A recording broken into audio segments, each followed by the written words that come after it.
So, let's dive into our first key topic. It's a fundamental question. What are digital assets? And I promise you, it's simpler than you think. A digital asset is anything in your business that holds value and exists in a digital form. Here's the easiest test. If it would hurt your business financially, operationally, reputationally, to lose it, corrupt it, or have it stolen, it's a digital asset. Let me give you real-life examples that apply to almost any business. First, email and communication. Your Gmail, your Outlook, your WhatsApp business account. This isn't just messages. This contains client conversations, contracts, invoices, and those all-important password reset links. It's a master key to your professional identity. Second, files and documents. Your proposals as Word docs or PDFs, your financial spreadsheets in Excel, your design files in Canva or Adobe, your client contact list or database. These are the lifeblood of your work product and your intellectual property. Third, cloud apps. Your accounting software, like QuickBooks or Xero. Your project management tool, like Asana or Trello. Your file storage, like Google Drive or Dropbox. Your customer relationship manager or CRM. These are the engines and filing cabinets of your operations, running online. And fourth, devices. Your laptop, your smartphone, your tablet, even that old desktop in the corner. These are the containers. They are the physical things that hold and access all your other digital assets. Think of it this way. If your physical office burned down, you'd make a list for the insurance company. You'd list the desks, the inventory, the machinery. What we're doing right now is exactly the same, but for the digital parts of your business that are just as vital and often even more critical to your daily survival. We're making the list of what you truly own in the digital space.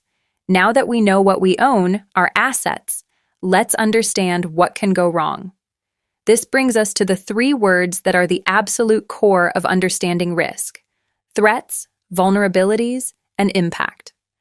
Let's break them down with a physical world analogy everyone gets. Imagine your business is a house. First, a threat. This is the bad thing that could happen. It's the burglar trying to break in. It's the storm threatening the roof. It's the fire that could start. In your digital world, a threat is a hacker, a piece of malware, like a virus or ransomware, a phishing email, or even a disgruntled former employee with access. Second, a vulnerability. This is the weakness or the open door that allows that bad thing to happen. It's the unlocked window the burglar uses.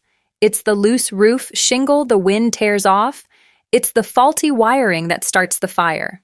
In your digital world, a vulnerability is a weak password, like password 123, outdated software with known security holes, a complete lack of data backups, or an employee who hasn't been trained to spot a phishing scam. Third, the impact.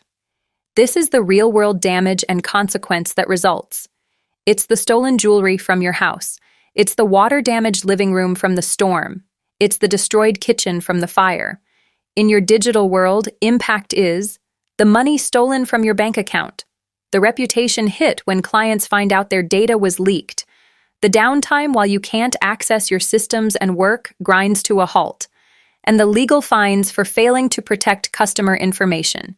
Here's the simple formula that ties it all together. A threat exploits a vulnerability to cause an impact. Your entire job in security boils down to this. Strengthen your vulnerabilities to lower the impact.